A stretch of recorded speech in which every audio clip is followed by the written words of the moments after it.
tuloy dito yung ating usapan, no? Sana ay tutukan natin yung usapin na ito at asahan yung tututukan namin ang usapin na to. Sana maabila din kami sa mga kasama nating environmental groups na pag-usapan natin itong bagay na ito sapagkat lalo na kung may dati siguro, at hindi pa naman siguro nasisira yun, merong isang pipeline na nagko-connect from Subic to Clark. Isa ba itong possibility na dito ba ilalagay yan dahil nasa ilalim siya ng lupa, no?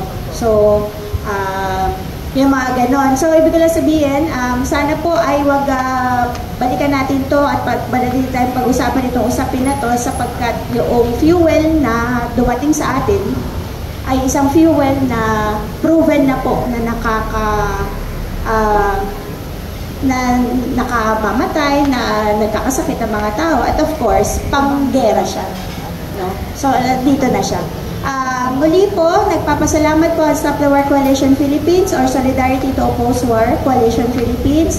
Kasama po ang Hawaii Peace and Justice, at of course, kasama po yung Kamuning Bakery Cafe sa inyo po pagdalo ngayon sa aming media forum. Muli po, isang magandang araw.